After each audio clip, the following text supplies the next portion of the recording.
Salut mon guerrier, j'espère que tu vas bien, j'espère que tu as la forme. Une vidéo un peu plus légère, ça fait du bien dans ce petit vendredi. Il fait beau, il fait chaud, que demander de plus? Et aujourd'hui, en fait, je veux te parler de mon histoire un petit peu et comment j'ai réussi à trouver le sens et comment j'ai réussi en fait à incarner la version de moi que j'ai envie d'être au plus profond de moi, tu vois? Alors que c'était vraiment pas fait parce que je me suis retrouvé, il y a 3 ans, perdu. Heu, Même si, eh bien, tout semblait, sourire pour moi, j'avais une vie qui correspondait un peu à mes idéaux. C'est-à-dire que j'avais, 27 ans, là j'avais la vie de rêve, une maison à 2 pas de la plage au Mexique. Je gagnais 2 400 € par mois, avec mon travail qui était en remote, donc j'avais tout pour être heureux, puis finalement, j'étais quand même vide à l'intérieur. Donc, tu vois, c'est quand même fou. Ce qui a relevé après évidemment beaucoup de questions et ça, je vais t'en parler. Dans cette vidéo, du coup, tu vas apprendre, bah, comment, je suis passé de, perdu, manque de sens, bridé, frustré par mon travail, à une personne, multipassionnée, multipotentielle, comblée aujourd'hui avec son activité et ses projets. Je vais t'expliquer ça. Ça va être assez léger parce qu'évidemment, il y a beaucoup de souvenirs qui vont remonter. Je vais essayer de faire ça assez concis et assez, straight to the point pour que tu puisses comprendre, globalement la situation dans laquelle j'étais. Donc je vais démarrer avec l'acte 1, le mensonge confortable. En fait, moi, j'ai toujours aimé la vidéo. Je croyais, en fait, toute ma vie, avant tout ça, que, eh bien, ma vie, allait être, autour de la vidéo. C'est-à-dire que j'ai choisi des études qui étaient assez généralistes parce que je savais pas trop ce que je voulais faire et ça m'arrangeait. Mais mon premier job, en fait, j'ai, choisi d'être un monteur vidéo parce que, je savais que ça allait me donner cette liberté. J'allais me retrouver, en remote, que j'allais pouvoir être aussi travailler avec un domaine que j'aimais beaucoup et j'ai fait ma première erreur, en fait, c'est que j'ai, considéré qu'une compétence est égal à un job.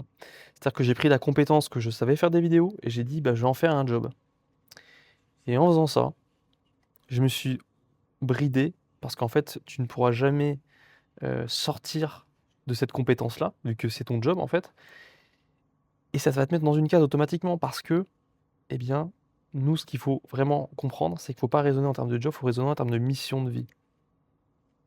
Parce qu'une mission de vie, ça te limite en rien et c'est beaucoup plus large et donc là, en fait, je me suis retrouvé à monter des vidéos YouTube pour un youtubeur business et je savais pertinemment dès le départ que j'allais pas y rester des plombes. Parce qu'au bout de quelques mois, ben, ça allait me gonfler surtout de monter des vidéos pour, quelque chose qui n'a pas de sens pour moi, quoi, tu vois?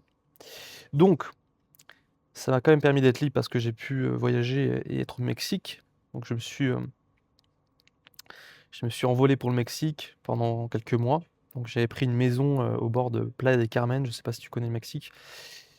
J'avais tout pour kiffer la vie, j'avais une piscine dans la résidence, je gagnais 2 400 €, c'était pas mal pour voir que j'étais au Mexique. J'étais, dans un environnement incroyable avec des plages de rêve. En gros, j'étais dans une liberté totale, cette liberté que j'ai toujours voulu avoir, mais, quand je suis arrivé au début, j'étais content, j'étais heureux, je me sentais bien. Je me disais: «Mais ça y est, en fait, je touche à mon but, enfin!» Après tout ce temps à galérer un peu, à trouver, un sens à tout ça. Mais je sentais au fond de moi que, ça allait pas durer des trop longtemps, tu vois? Ça, cette sensation, je pense que tu sais de quoi je parle parce qu'on la ressent vraiment souvent en tant que multipotentiel. On a cette intuition-là de savoir quand quelque chose, ne va pas nous plaire. Du coup, chaque matin, je me levais à 4h45 pour être un peu, sur le même fuseau horaire que mon équipe. Donc je me levais tôt, je finissais à 13h, j'allais après, à la plage. J'allais, essayer de trouver des idées pour entreprendre parce que j'avais ça qui germait petit à petit dans ma tête. Entreprendre, mais dans quoi? Je ne sais pas et donc je me rendais dans des lieux super inspirants comme des endroits avec des entrepreneurs, mais tu sais des entrepreneurs un peu chemise ouverte, tu vois? Avec des chemises à fleurs, tu vois? Et là je me suis dit: «Waouh, c'est exactement ça que je veux», tu vois? Je veux être cette personne-là, tu vois? Qui a un business, qui ça a été mon premier déclic un petit peu, tu vois? Je me sentais bien autour de ces gens en chemise, et avec un business qui tournait. Je me disais: «Mais si eux peuvent le faire, je peux le faire». D'ailleurs, j'ai rencontré plein de gens, des youtubeurs, dont j'étais fan, tu vois? Ça, c'était dingue. J'ai vécu des trucs de fou j'étais aussi dans un groupe crypto. On se réunissait tous les mercredis sur la plage et j'ai pu rencontrer des millionnaires, des gens qui avaient des vies incroyables et ça a été fou parce qu'à ce moment-là, j'ai compris que je méritais bien plus, quoi. Donc comme je méritais bien plus, je me disais, bah, il faut que j'entreprenne dans un domaine où ça me puisse me permettre d'avoir cette vie-là, en fait. Parce qu'en fait, j'étais encore en suradaptation, que je le veuille ou non, j'étais en suradaptation, tu vois? Et je crois que pour la première fois, je me suis senti, à ma place, en fait, tout simplement dans ce milieu, d'entrepreneurs, qui était pas là à faire du bling bling, qui était vraiment en mode, on est sur la plage, on vie simple au bord de la mer, tu vois? Ça me parlait, tu vois?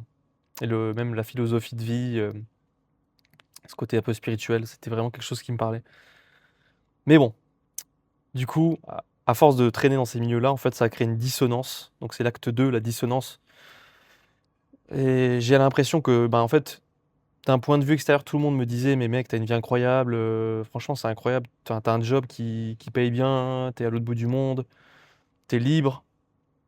Mais au fond de moi, en fait, ça, je pense que ça doit te parler, c'est que je me sentais bridé, frustré de me dire, que je suis pas au bon endroit parce que je sentais que quelque part, il y avait quelque chose qui m'attendait ailleurs, où j'aurais un rôle beaucoup plus grand, beaucoup plus transformatif et que je pourrais changer la vie de certaines personnes. Mais je ne savais pas dans quoi exactement. Mais je sentais que ma voix était beaucoup plus grande que ça, en fait. Que c'était pas possible de résumer ma vie à tourner des vidéos, enfin, à surtout monter des vidéos d'e-commerce, quoi, tu vois? C'était pas mon truc. Et en plus, voilà, j'avais remarqué que dans la boîte, il y avait pas mal de faux-semblants, je sentais le faux-semblant, il y avait pas mal de trucs qui me déplaisaient, je faisais remonter à mon boss des problèmes évidemment qui de fluidité dans le fonctionnement, quand il m'envoyait les fichiers vidéo, dans le fonctionnement de l'entreprise en général, et voilà, ça lui plaisait pas, tout simplement et il en tenait pas vraiment compte. Donc ouais, il y a eu vraiment en fait une période où il y avait une dissonance entre, ce que je vivais en réalité sur le terrain, donc vraiment les rencontres et ma vie pro en fait je me rendais compte que, ben, c'était pas du tout ce que je voulais, quoi. Heu, alors j'essaie de un peu, à l'extérieur de trouver, comment je pourrais, on va dire, allier et lancer une activité à côté, mais j'arrivais pas. J'arrivais pas à comprendre ce qui m'animait, tu vois? Un jour, mon patron, était furax et il nous a engueulé, toute l'équipe et ce qui s'en est suivi, c'est qu'il y en a beaucoup qui sont barrés et moi aussi j'ai décidé du coup de me barrer, mais aussi parce que voilà, il y a eu, plusieurs trucs qui ont fait que, je me suis cassé et là, je me retrouve complètement perdu sur la plus belle plage du Mexique, avec aucune idée de ce que je voulais faire, tu vois? Et en fait, c'est là où je me suis dit: «Bon mec, là c'était cool, tu t'es amusé, tu as trouvé un job, pendant mais maintenant, là tu as 27 ans, essaie de comprendre ce que tu veux faire en fait. Essaye de te poser vraiment les bonnes questions. Essaye de vraiment, te poser, t'introspecter et comprendre pourquoi en fait tu arrives pas à tenir aussi longtemps. Pourquoi est-ce que tu te lasses, tu vois?» Donc là, ce que j'ai fait en fait, c'est que j'ai arrêté de chercher à l'extérieur. J'ai arrêté de trouver des solutions en ayant un nouveau job, en essayant de voilà, de faire plus d'actions en fait. J'ai arrêté de faire des actions, j'ai plus rien fait en fait et c'était la meilleure décision de ma vie. Parce que du coup, j'ai pris un ticket pour la Colombie, j'ai voyagé, j'ai fait le tour de la Colombie. J'ai aussi commencé à faire un travail d'introspection, de coaching. Alors évidemment, il y avait pas il y avait pas de coaching pour les multipotentiels, donc je me suis un peu débrouillé à droite à gauche et surtout j'ai compris à ce moment-là que j'étais multipotentiel, donc ça a vraiment, bah, complètement changé la perception de mon monde. J'ai compris en fait que, bah, je me suis adapté, bah, que c'était pas ma nature n'était pas, que c'était pas un problème et j'ai compris qu'en fait, c'était juste que je ne jouais pas avec mes cartes, en fait. Comme je ne savais pas ce qu'il fallait que je fasse pour être heureux, bah, j'étais tout le temps dans cette quête de chercher, un moyen d'être libre, mais au final qui me convenait pas malgré même ce côté liberté. Je n'étais pas autant heureux que ça, en fait, tu vois? J'étais quand même vide à l'intérieur, donc ça m'a permis de comprendre que j'étais pas le problème, qu'il fallait juste que j'en fasse une force et que je le mette dans un bon environnement et c'est à partir de là, en fait, que j'ai commencé à comprendre ma mission de vie, ma zone de génie, ce que j'ai toujours apporté au monde. J'ai aussi pété mes croyances parce que j'avais beaucoup de croyances, J'ai pété alors quelques croyances parce que toutes n'ont pas été pétées à ce moment-là, parce que j'étais encore au début de tout ça et c'est à ce moment-là, en fait, où j'ai commencé à trouver la voie que j'avais envie d'incarner. J'avais vraiment, enfin une direction et depuis, en fait, j'ai jamais quitté parce que c'est ça qui m'anime au quotidien, c'est ce sens-là, en fait. Donc, tu vois, c'est aujourd'hui que c'est grâce à tout ça, en fait, tout ce cheminement que j'ai pu construire aujourd'hui, une vie qui me correspond. Je suis encore en route pour la finaliser, évidemment, tout n'est pas encore parfait, j'ai encore beaucoup à faire, mais la première pierre est montée, en fait. La première pierre est montée et l'écosystème, en fait, va être encore plus beau. Donc, si j'avais un conseil à te donner et s'il y avait une morale un peu de cette histoire que je t'ai résumée assez, rapidement quand même, parce que je veux pas que ça dure trop longtemps. Heu, Si toi, tu es un peu dans ce cas-là, en fait, d'avoir essayé plein de trucs, d'avoir testé plein de chemins différents, en croyant que, bah, c'était ta place et en sentant que, bah, en fait, ta place, elle est ailleurs. Le truc, c'est qu'il faut que tu arrêtes de chercher les réponses à l'extérieur. Arrête d'en faire plus parce que tu vas perdre du temps et c'est du temps de vie où tu ne seras pas aligné avec toi. Prends le temps de l'inaction, de te comprendre.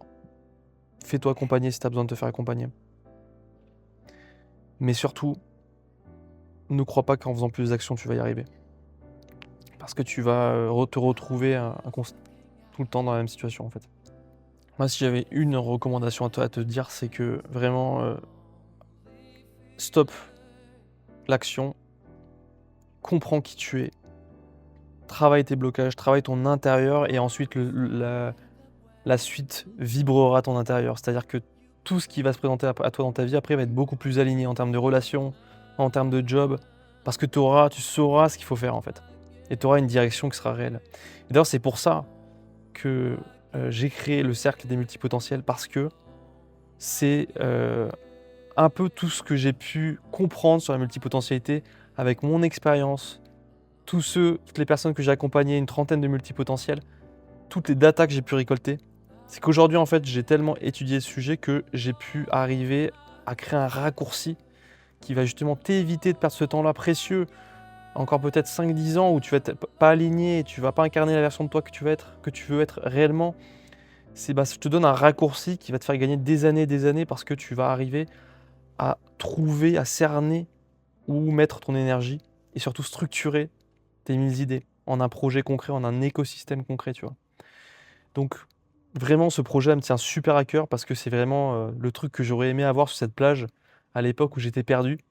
J'aurais bien aimé qu'on me dise, «Bah tiens, j'ai quelque chose pour toi qui peut t'aider».